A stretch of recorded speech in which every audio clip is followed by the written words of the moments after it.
Assalamualaikum warahmatullahi wabarakatuh. Karena satu dua hal praktek pembelajaran balaghah kali ini kita lakukan secara online ya. Pembelajaran balaghah kali ini kita akan lakukan secara online. Saya sendiri sebagai pengajar pertama yaitu Syariful Anam, yang sebagai pengajar 2 nanti Ahmad Halim. Yang pertama ini saya akan mengajarkan, mempraktekkan pembelajaran secara online dengan materi balaghah tasbih. Oke, langsung saja ke pokok materi kita. Dalam Kamus Al-Munawwir, lafadz at-tasbih berarti at-tamtsil. Dan dalam bahasa Indonesia berarti persamaan, ya, persamaan, menyamakan. Menurut istilah ilmu balaghah, tasbih adalah suatu ungkapan ya, menyatakan bahwa sesuatu itu mempunyai kesamaan. Ungkapan sesuatu itu mempunyai kesamaan. Modoke, mempunyai kesamaan dengan yang lainnya dalam sifatnya, dalam menyamakan hal tersebut menggunakan sarana atau adat. Kita pakai adat, baik secara eksplisit maupun implisit. Seperti contoh berikut. Ismail kalaith fi saja'ah. Ismail itu bagaikan. Jadi Ismail itu disamakan bagaikan singa. Disamakan dengan singa dalam keberaniannya. Wanine iki padha karo si singa, wanter wonge. Wanter koyok singa. Adapun rukun-rukun tasbih, suatu ungkapan dinamakan tasbih jika memenuhi syarat-syarat dan unsur-unsurnya. Sebuah tasbih harus memenuhi unsur-unsur berikut ini. Yang pertama, musyabah bih. Dalam kata Ismail kalaith fi saja'ah, ini musyabah bihnya adalah Ismail. Sesuatu yang hendak diserupakan. Sing ameh dipodokke iki sapa? Ismail. Kata Ismail mau meh dipodokke, berarti ini musabah. Yang kedua, musabah bih adalah sesuatu yang diserupakan. Sing diserupake iki apa? Lai singa mau diserupake Ismail. Terus ada tasbih lafadz yang menunjukkan adanya persamaan antara dua hal atau lebih, berarti seperti. Nah, ini yang dinamakan ada tasbih. Wajhi sibhi, yaitu sifat yang dimiliki oleh musyabah dan musyabah bih. Wajahnya, sifatnya itu terkait keberanian. Singo ki waninan, Ismail ya waninan. Lagi sifatnya keduanya ini adalah wajah si B. Oke. Selanjutnya, macam-macam tasbih. Kita akan mengenal macam-macam tasbih. Dilihat dari ada atau tidak adanya tasbih. Dilihat dari ada atau tidak adanya adat tasbih. Itu ada dua macam. Yang pertama adat mursal. Disebut adat tasbihnya. Kayak tadi Ismail kalaith fi saja ada adat tasbihnya. Ada K-nya ini. Yang selanjutnya adalah tasbih mu'akkad. Dibuang adat tasbihnya. Muhammad badrun fi dia. Ini adatnya tidak ada. Muhammad seperti rembulan, ini sepertinya tidak ada. Ini dibuat dibuang K-nya. Terus selanjutnya dilihat dari ada atau tidak adanya wajhu sibeh. Wajah sibeh tadi apa? Wajah sibeh itu adalah kaitannya dengan sifat. Coba kita lihat dari pengertian tadi. Wajah sibeh adalah sifat yang dimiliki oleh musyabah dan musyabah bih. Sifatnya tadi, keberanian tadi kalau Ismail ya. Ini dilihat dari ada tidaknya wajah sibehnya. Jika disebutkan wajah sibehnya berarti tasbih mujmal. Ini cuma ada satu. Ka'annahunna baydun maknunun. Seakan-akan mereka adalah telur. Jadi sifatnya apa? Tidak disebutkan di sini. Wajah sibihnya tidak disebutkan. Mereka sama telur sifatnya tidak disebutkan. Ini dinamakan tasbih mujmal. Yang selanjutnya dilihat dari ada atau tidak adanya adat tasbih dan wajhu syibihnya. Ini dilihat dari adat tasbih, adat berarti K tadi, misal contoh tadi, dan wajhu syibihnya, wajah sibihnya berarti sifatnya.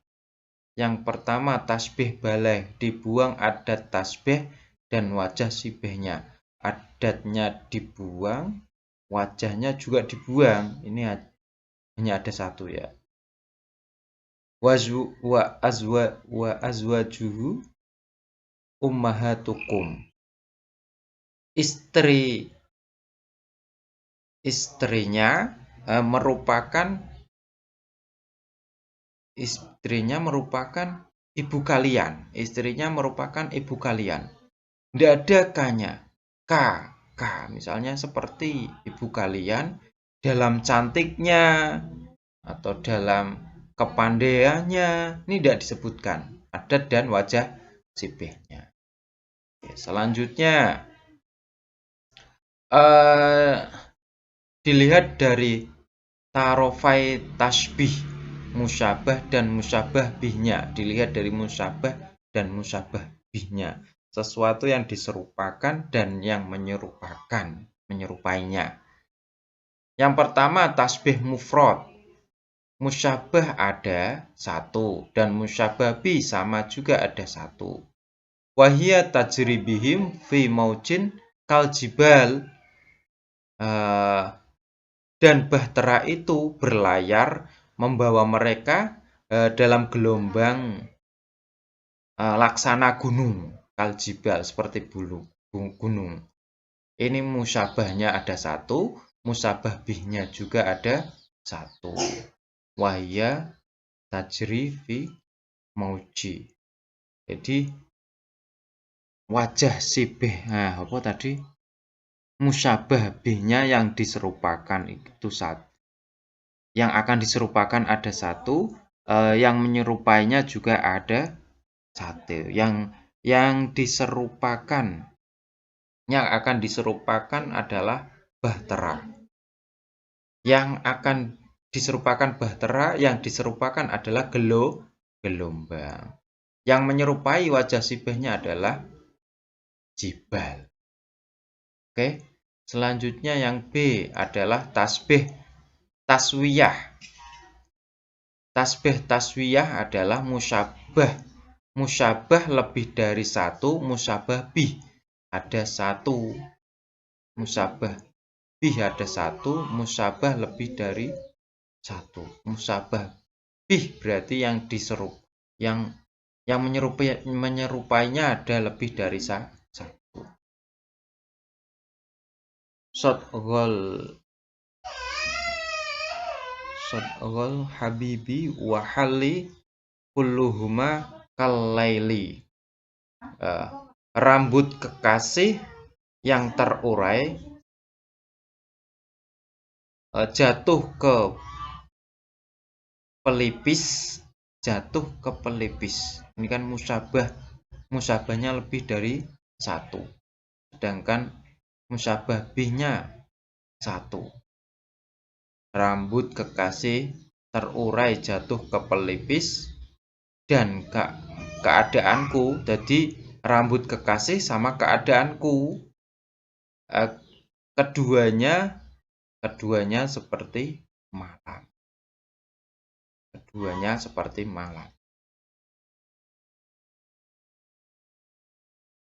Terus yang C, tasbih jamak. Yang ini musyabah bihnya, musyabahnya satu, musyabah bihnya lebih dari satu. Contohnya, ka'annama yatabasyam anil lu'lu'i mangdudun au ikohun. Eh bila ia tersenyum, giginya yang tampak laksana mutiara yang terangkai atau terlaksana hujan es, musyabah bihnya hujan es satu, atau laksana tumbuhan ikok, jadi ada tumbuhan ikok, jadi lebih dari satu. Yang selanjutnya tasbih muta'adid, musyabah dan musyabah bihnya berbilang. Lailun wa badrun wa ghadunun, sya'run wa wajhu wa qaddun. Malam, rembulan dan dahan itu musyabah. Rambut, wajah dan janggut itu musyabah bihnya, jadi terbilang. Oke, slide yang terakhir, tasbih yang keluar dari kebiasaan. Yang pertama, tasbih maklub adalah sifat yang ada pada musyabah bih harus lebih kuat dan lebih nyata dibandingkan dengan musyabahnya. Jadi musyabah bih harus lebih kuat dan lebih nyata dibandingkan musyabahnya. Anta kal bahr fil judi. Ini musyabah bihnya lebih kuat. Bahr ini lebih kuat daripada musyabahnya. Yang selanjutnya yang B yaitu tasbih dhimi. Tasbih dhimi yaitu musyabah dan musyabah bih tidak terlihat. Musyabah dan musyabah bihnya tidak terlihat. Oke. La tangkiru atlul karim minal ghani fasailu harbulil makanil ali. Artinya, jangan menghina kamu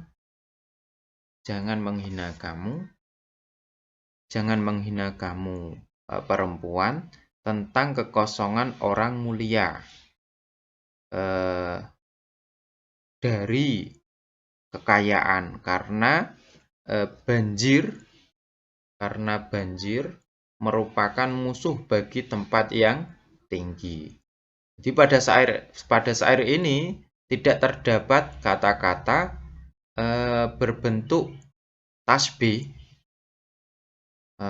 namun kita mengerti di dalamnya terkandung pengertian tasbih, yaitu menyerupakan orang mulia dengan tempat yang tinggi dan menyerupakan kekayaan dengan banjir yang membawa segala kotoran.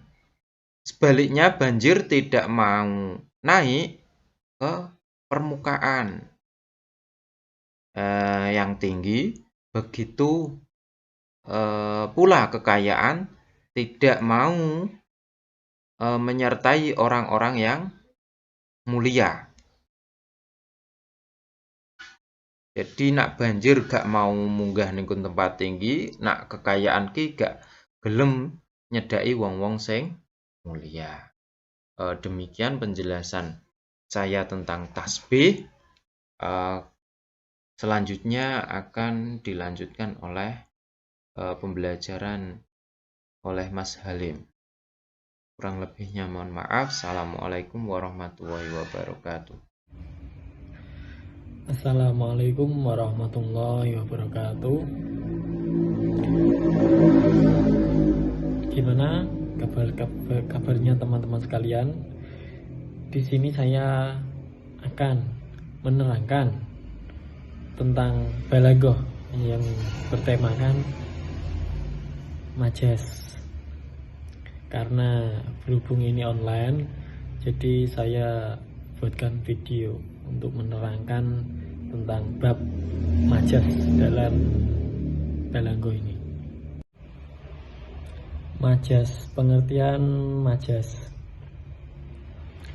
Majas adalah lafaz yang digunakan pada selain makna aslinya karena adanya keterkaitan makna serta alasan atau korinah yang mencegah pada makna aslinya.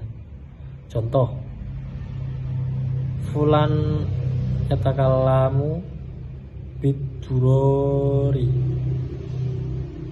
dia sedang berbicara dengan kata-kata fasih. Lafaz ad-duror ini diartikan sebagai beberapa kalimat fasihah, padahal makna sebenarnya adalah beberapa mutiara. Sebab di antara makna keduanya masih ada kaitannya, yaitu hal keindahan, dan alasan yang mencegahnya dalam mengartikan makna asli adalah qarinah lafziyah. Majas mursal. Majas mursal adalah kata atau lafaz yang digunakan yang tidak sesuai dengan makna aslinya karena adanya alaqah atau hubungan ghairu musyabah, karena adanya qarinah yang menghalangi dari penggunaan makna yang asli.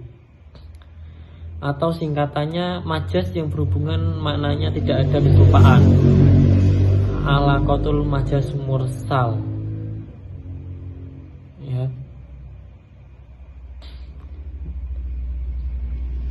Alaqatul majas mursal ini pertama ada alaqah sababiyah, adanya sebab. Kemudian alaqah musyabbabiyah, adanya akibat. Dan ketiga alaqah juzmiyah, sebagian.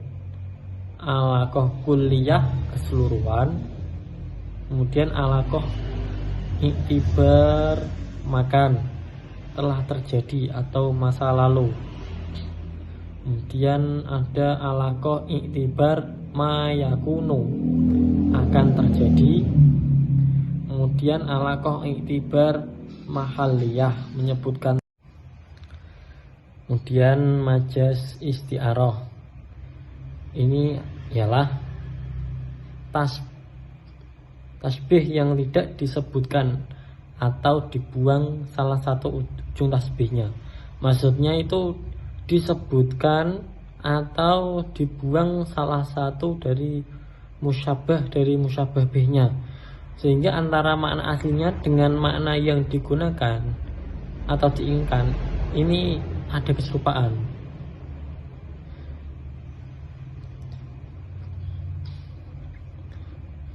Contoh yang disebutkan musyabbahnya ialah Darul Al-Khabar fil Madinah, telah terbang berita itu di kota Madinah. Kemudian adapun macam-macam isti'arah, yaitu ini kan majas isti'arah tadi, ini macam-macamnya majas isti'arah.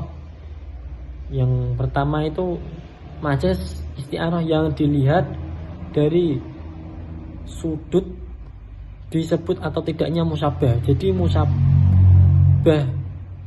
musyabbah B-nya ini dilihat dari sudut ini musyabbahnya disebut atau tidak gitu. Ini ada isti'arah tasyriyah dan isti'arah makniyah. Kemudian ditinjau dari bentuk kata atau lafadznya, antara isim jamid atau isim mustaq. Jadi ini yang dilihat dari bentuk kata atau bentuk lafadznya, ini isim jamid atau isim mustaq. Ini isti'arah asliyah dan isti'arah tabaiyah. Kemudian yang dilihat dari sudut pandang disebutkan atau tidaknya sesuatu yang sesuai dengan musyabbah atau syabbah bihnya. Ini isti'arah murasyahah, isti'arah mujarrodah, isti'arah mutlaqah. Selain dari tiga sudut pandang di atas tadi, masih ada satu lagi macam isti'arah, yaitu isti'arah tamsiliyah. Kemudian keindahan balagi dari majaz. Keindahan majaz itu dapat kita ketahui bahwa di sana terdapat peralihan makna dasar ke makna lainnya dengan alasan-alasan tertentu, dan dengan menggunakan majaz dapat meringkas suatu kalimat maupun suatu ungkapan itu. Selain itu juga dapat memperluas lafadz, karena dengan menggunakan majaz tadi maka makna dari suatu kalimat tersebut memiliki berbagai makna yang diinginkan sesuai kaidahnya. Jadi seperti itu tentang majaz tadi ya, tentang pembagian bahasanya.